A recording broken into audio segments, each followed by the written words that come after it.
Welcome to Voice of Arthur. Tonight's story will take you deep into the shadows of an ordinary British town where one man discovers something truly horrifying, something that was never meant to be seen. So, sit back, turn off the lights, and listen closely, because this one might just make you question what's real and what's not.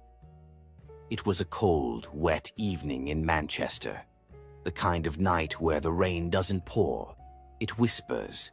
It slides down your window, slow and soft, like the world is trying to hush itself. Arthur, a quiet man in his 40s, sat in his small security office. He worked the night shift at an old warehouse that used to be part of the railway system. Most nights were the same, long, dull, and uneventful. Arthur liked it that way. He wasn't the type to look for trouble. He just wanted to earn his pay, drink his tea, and get home before dawn. But that night, things changed. At around 1:30, the CCTV screens flickered for a second. Just a small glitch. It wasn't unusual. The system was old, after all. But when the screens came back, something felt off. On camera 3, the one showing the back entrance, Arthur noticed a shape. It was faint, almost like mist. He leaned closer, adjusted his glasses. The figure seemed to move, not walking, not running, just gliding. Arthur frowned. Probably condensation, he muttered, but deep down his stomach turned cold. He reached for the intercom and spoke to the guard stationed outside. "Hey, Sam, you near the back gate?" No answer. He tried again. Nothing. All he could hear through the static was a low crackling sound, like whispering. Arthur checked the monitors again. The figure was still there, only now it was closer. He blinked, rubbed his eyes, and for a split second, it was gone. The screen showed only the wet ground and the faint reflection of a flickering street light. Arthur exhaled. "All right. Just tired, that's all," he said quietly. He poured himself another cup of lukewarm tea, sat down and tried to focus on his paperwork. But after a few minutes, the flicker came again. This time on camera 6, the corridor inside the warehouse. Arthur leaned in. The same misty figure appeared again, moving slowly towards the office. His heart started to thump. "No," he whispered. "That's not possible." He switched through every camera, one by one, and then he saw it. The figure now standing in the hallway, right outside his office door. Arthur froze. He could feel his breath getting heavier. The air around him seemed colder, so cold that his breath became visible. He wanted to move, to run, but his hands wouldn't respond. The only sound in the room was the hum of the CCTV monitors and the slow creak of the office door handle. Arthur's eyes widened. He stared at the door, unable to look away. The handle turned slightly. Click. The door opened an inch. Arthur's heart stopped. He turned towards the camera feed again, and what he saw made his blood run cold. The figure wasn't on the screen anymore, because it was standing right behind him. To be continued. Welcome back to Voice of Arthur. If you're still here after part 1, then you must have felt the chill. Tonight we pick up right where we left off, in that dark, silent security office, where Arthur just realized the figure wasn't on the CCTV screen anymore, because it was standing right behind him. Arthur didn't move. He could feel something behind him, the weight of presence. The air felt heavy, thick, like the atmosphere had frozen around him. He turned his head just slightly.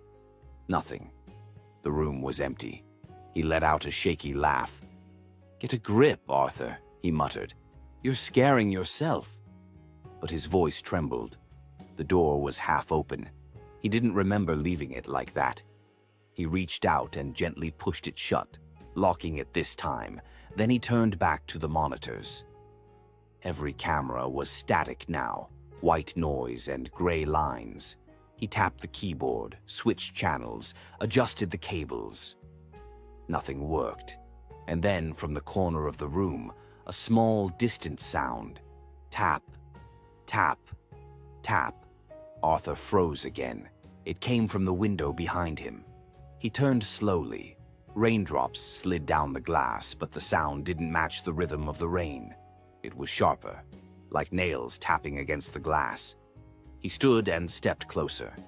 His reflection stared back at him, pale, wide-eyed, tired. And then, just for a second, another reflection appeared beside his own. A face, faint, gray, watching him.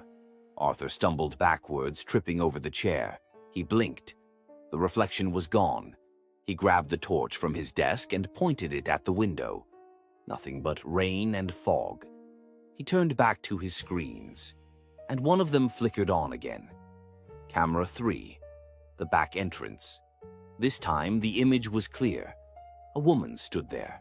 She was drenched, her long black hair stuck to her face. She wore an old-fashioned dress, torn and soaked with rain. Her head tilted to one side, too far to be human, and her eyes, dark, hollow, stared straight into the camera. Arthur's heart thundered in his chest. He whispered, "What? What do you want?" The woman on the screen didn't move. She just stood there, watching. Then the sound came again. Tap, tap, tap. But this time it wasn't the window. It was the office door. Arthur stepped back, clutching the torch tightly. "Sam," he shouted, "if this is you, mate, stop messing about." Silence. He reached for the intercom again, pressing the button. "Control, this is Site B. I need assistance at the warehouse immediately." Static.